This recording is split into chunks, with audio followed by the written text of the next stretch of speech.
dipersembahkan oleh Luwak Hitam Baru. Hoteles ketemu lagi di Hot Room dengan Gus Lora Hotman Paris dan Intan only at Metro TV dengan topik hari ini. Beda pendapat, apakah Bui menanti? Wah, ini kenapa nih Bang kita angkat tema ini? Kasus Bali telah menimbulkan kehebohan. Oh, jaring. Benar. Oke. Pasal 28 menjadi pertanyaan. Menjadi pertanyaan Jadi, buat kita semua. Kita tidak menuduh, jadi ada ketakutan. Oke. Itulah topik hari ini. Ini akan kita kulik lagi pada hari ini. Ya. Tapi sebelumnya saya ingin mengingatkan kepada para hoters, kalau Anda misalnya memiliki kasus, silahkan saja kirimkan kasus Anda ke email atau Instagram kami yang alamatnya sudah tertera di layar kaca Anda. Atau juga bisa kirimkan kasus Anda ke Instagramnya Bang Hotman ya Bang. Apa Bang? IG Hotman Paris Official, terbaik sekarang ini di Indonesia. Tuh. Dan hoters juga bisa menonton tayangan ini secara streaming di metrotvnews.com dan juga melalui medcom.id. Baik, ini adalah topik yang sangat menarik. Ada yang pro bahwa jaring ini harus sepertinya digiring ke Bui. Ada juga yang menganggap bahwa kasus ini sepertinya dikriminalisasi, Bang. Dan seperti apa? Sebelumnya kita lihat tayangan yang berikut ini. Jerat Undang-Undang Informasi dan Transaksi Elektronik atau Undang-Undang ITE kembali memakan korban. Polisi tetapkan Jering sebagai tersangka kasus pencemaran nama baik dan ujaran kebencian terhadap Ikatan Dokter Indonesia atau IDI. IDI Bali disinyalir sebagai pelapor atas unggahan Jering di Instagram yang bertuliskan IDI Kacung WHO.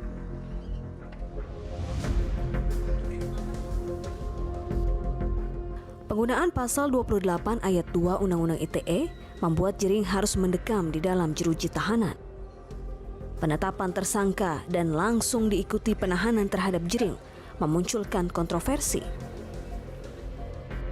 Sejumlah pihak meyakini langkah tersebut sebagai rambu kuning atas menegakkan hukum kepada masyarakat yang memiliki perbedaan pendapat. Lantas, apakah batas dari kritik dan pencemaran nama baik ataupun ujaran kebencian begitu tipis? Seakan Bui menang. Nomor kita untuk hari ini yang pertama itu sudah ada Bang Fahri Hamzah selaku politisi. Selamat datang Bang, dan juga ada Dr. Nasar selaku perwakilan Dewan Pakar IDI dan juga ada Iwayan Gendo Swardana selaku pengacara dari Jering. Dari Pulau Dewata. Jauh-jauh dari Bali ya Bang? Saya mau bacakan dulu apa yang tertulis di sini sebagai awal kasusnya. Apakah ini gara-garanya? Ini katanya ada di Instagramnya Jering. Gini, kalimatnya begini. Gara-gara bangga jadi kacung WHO, IDI dan rumah sakit seenaknya mewajibkan semua orang yang akan melahirkan dites CP19. Sudah banyak bukti jika hasil tes sering mengaur, kenapa dipaksakan? Kalau hasil tesnya bikin stres dan menyebabkan kematian pada bayi dan ibunya, siapa yang tanggung jawab? Pertanyaan saya, ini benar nih ada di Instagramnya Jering. Oh iya, itu unggahan dari Jering tanggal 13 Juni 2020. Tapi itu kan bahasa di posternya. Kemudian harusnya disambungkan juga dengan captionnya, Bang. Siapa itu? Coba. Karena kalau captionnya itu bunyinya adalah bubarkan IDI, saya tidak akan berhenti menyerang Ikatan Dokter Indonesia sampai mendapatkan penjelasan tentang hal ini. Pertanyaan berikutnya. Kenapa Jering itu tidak setuju rapid test atau swab atau tes COVID-19? Apa alasannya? Apakah dia lebih hebat dari dokter sehingga dia punya alasan? Justru dia tidak lebih hebat dari dokter, tapi dia menggunakan pendapat dokter, menggunakan pendapat ahli epidemiologis, ahli virologi, ahli sel molekuler, kemudian juga menggunakan pendapat dari Persatuan Rumah Sakit Indonesia. Yaitu mengatakan apa? Persatuan Rumah Sakit Indonesia per 14 April 2020 mengeluarkan surat edaran supaya tidak menggunakan rapid test sebagai syarat layanan kesehatan. Ya. Jadi Jering tidak menolak tidak menolak rapid test sebagai alat kesehatan untuk mendeteksi antibodi, tetapi dia menolak sebagai syarat administrasi. Karena kemudian syarat administrasi bisa jatuhnya pada bisnis. Jering itu setujunya dites pakai apa? Maunya dia apa? Loh, kalau tes rapid untuk antibodi dia tidak masalah. Kalau tes swab untuk deteksi virus nggak masalah. Tetapi ketika ditempatkan tes itu sebagai syarat administrasi untuk mendapatkan pekerjaan harus dites, untuk layanan kesehatan harus dites, yang kemudian prosedurnya masih kacau. Buktinya caption dia itu, Bang. Jadi unggahan dia itu muncul karena dari sejak di bawah 13 Juni 2020 banyak berita-berita yang muncul adanya ketidakadilan terhadap pasien, terutama ibu-ibu yang melahirkan. Ada bayi yang meninggal, ada ibunya yang... ketidakadilannya kan rapid test kan cuma sebentar. Ruginya paling berapa? Di mana ketidakadilannya? Bukan, problemnya adalah ketika rapid test mereka kemudian hasilnya reaktif, terjadi penelantaran, sehingga kemudian bayinya meninggal, lambat penanganan. Tapi Atau ada kan juga yang tidak bisa bayar kecil. rapid, akhirnya ibu-ibunya Tapi itu kan melahirkan hanya di luar rumah 1-2 sakit. kasus yang... Bukan soal 1-2 orangnya, Ya. tetapi kan yang diinginkan Jering adalah perbaiki sistemnya. Oke. You sebagai pengacara dari Jering, ada lagi pertanyaan. Apakah benar bahwa Jering atau kelompoknya seolah-olah ya, menuduh bahwa corona itu konspirasi, tidak benar kejadian?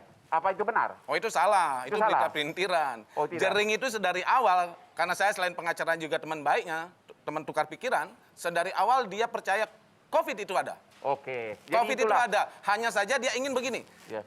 Narasinya jangan terlalu diseramkan, Ya. masyarakatnya diajak waspada, tetapi kemudian jangan diseramkan setiap hari statistik yang bahasa awam, itu tidak mengerti orang awam. Harusnya waspada, tetapi kemudian tidak narasinya seseram ini gitu Bang. Oke. Waktu klien Anda menerima surat panggilan, kan pencemaran nama baik itu kan melalui ITE kan 27 ayat 3 Undang-Undang ITE. Anda terkejut nggak kok ada pasal 28? Pasal 28 ayat 2 adalah pertentangan individu atau masyarakat yang didasarkan mempertentangkan sara atau golongan.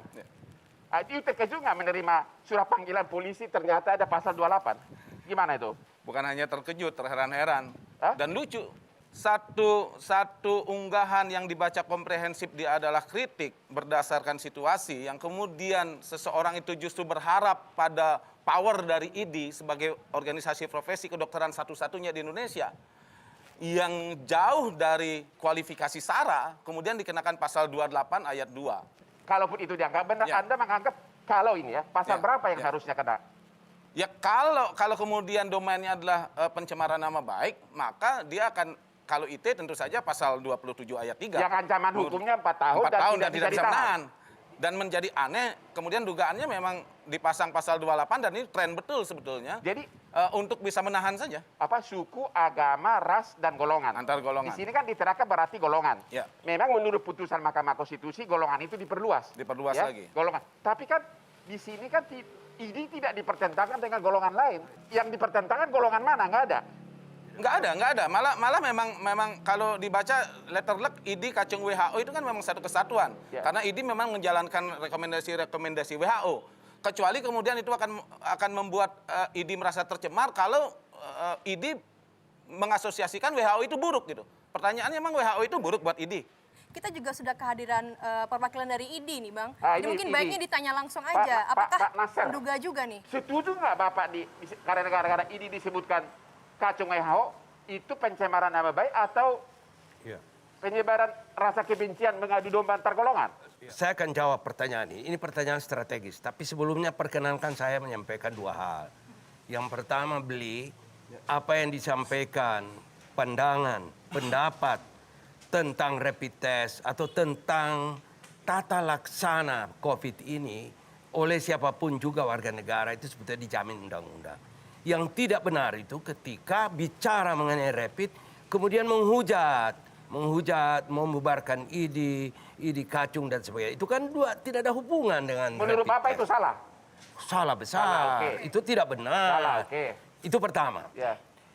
Yang kedua, yang harus saya sampaikan bahwa ID ini kan kumpulan dokter, Pak. Ya. Dia organisasi, Ya. organisasi profesi yang Ya. di dalam undang-undang Ya. itu sangat diakui sebagai salah satunya organisasi profesi. Kemudian disebut kacung WHO itu kan sesuatu yang bahwa ada kebijakan negara, ada kebijakan kementerian, ada kebijakan yang menyangkut rapid test dan sebagainya. Itu secara internal juga kita berbeda pendapat, Pak. Bapak harus catat. Sejak 18 Maret, Perhimpunan Dokter Patologi Klinik sudah mengeluarkan edaran. Tidak setuju penggunaan rapid. Tapi rapid ini tidak ada pilihan lain. PCR pada saat itu baru 9 laboratorium. Sangat-sangat terbatas.